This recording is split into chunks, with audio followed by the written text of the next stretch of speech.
الحمدللہ والصلاة والسلام علی رسول اللہ اما بعد۔ حضرت ابو ایوب انصاری رضی اللہ تعالی عنہ فرماتے ہیں کہ ایک صحابی جناب رسول اللہ صلی اللہ علیہ وسلم کی خدمت میں حاضر ہوئے، عرض کرنے لگے یا رسول اللہ مجھے کچھ نصیحتیں فرما دیں جو جامع ہو اور مختصر ہو۔ تو جناب امام الانبیاء صلی اللہ علیہ وسلم نے 3 قیمتی نصیحتیں ارشاد فرمائی۔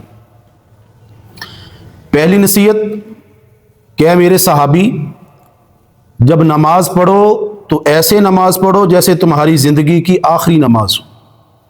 اور نمبر 2، زبان سے ایسی بات نہ نکالو کہ جس کی وجہ سے کل کو معذرت کرنی پڑے، شرمندگی اٹھانی پڑے۔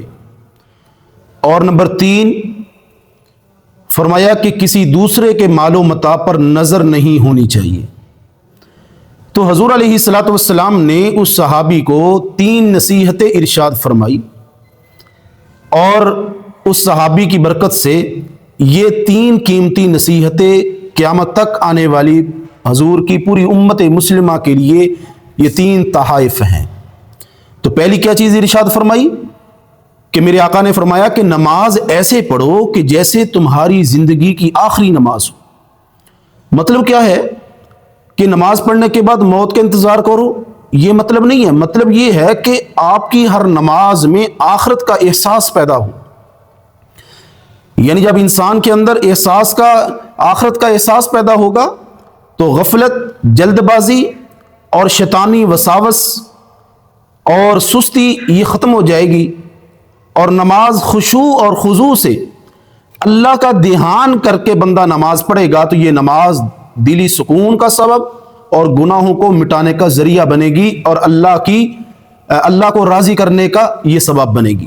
اس لیے فرمایا کہ جب بھی نماز پڑھو اس انداز میں نماز پڑھنی چاہیے کہ میرے اللہ مجھے دیکھ رہے ہیں اور یہ میری زندگی کی آخری نماز ہے۔ اور دوسری نصیحت کیا ارشاد فرمائی کہ زبان سے ایسی بات نہ نکالو کہ کسی کو تکلیف ہو اور اگلے دن آپ معذرت کریں، شرمندگی اٹھانی پڑے۔ اس لیے کہ صحیح بخاری میں جناب حضور علیہ الصلوۃ والسلام نے فرمایا وہ کامل مسلمان ہو ہی نہیں سکتا کہ جس کی زبان اور ہاتھ سے کسی مسلمان کو تکلیف پہنچے۔ تو ایسی بات کرنے سے پرہیز کرنا چاہیے کہ انسان کو معذرت کرنی پڑے۔ علماء نے اس کے 2 مطالب بیان فرمائے ہیں۔ پہلا مطلب یہ بیان فرمایا کہ اس دنیا کے اندر آپ 2 دن کے بعد، مہینے کے بعد اسے کہیں کہ بھائی مجھے معذرت، میری شرمندگی ہے کہ میں نے آپ کو تکلیف دی۔ تو آپ نے فرمایا تکلیف دینی ہی کیوں نہیں ہے، احتیاط، زبان قابو میں رکھیں، زبان کا احتیاط فرمائیں۔ اور دوسرا مطلب یہ بیان فرمایا کہ کل قیامت کے دن جس کو تکلیف دی ہے اس کے سامنے عذر بیان کرنا پڑے، معذرت کرنی پڑے، شرمندگی اٹھانی پڑے۔ تو فرمایا کہ اس بات سے بھی انسان کو پرہیز کرنا چاہیے۔ اور میرے آقا نے تیسری نصیحت کیا فرمائی کہ میری امت کسی کے مال و متاع پر نظر نہ رکھے، بلکہ مومن کی شان یہ ہے کہ اللہ نے جو تیرے مقدر میں، تیرے نصیب میں جو چیز لکھ دی ہے وہ تجھے مل کر رہے گی۔ اگر تو کسی کی گاڑیوں پہ، کسی کے پیسے روپے پہ، کسی کے کپڑوں پہ، کسی کی شہرت پہ، کسی کے مال و متاع پہ نظر کرے گا تو تیری زبان سے، تیرے دل و دماغ سے ناشکری پیدا ہوگی جو میرے اللہ کو ناپسندیدہ ہے۔ حسد پیدا ہوگا جو تیری نیکیوں کو آگ کی طرح کھا جائے گا۔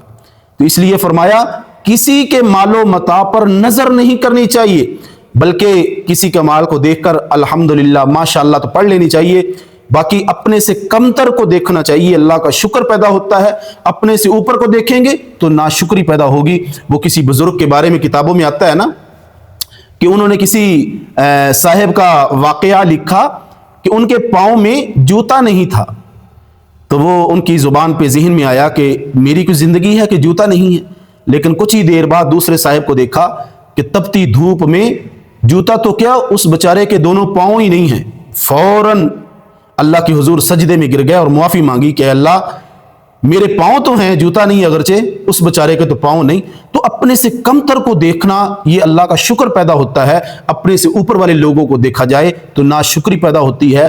تو نبی پاک صلی اللہ علیہ وسلم کی یہ 3 قیمتی نصیحتیں ہمیں بھی پلے باندھنی چاہیے اور ان پر عمل کرنا چاہیے۔ اللہ پاک توفیق عمل نصیب فرمائے۔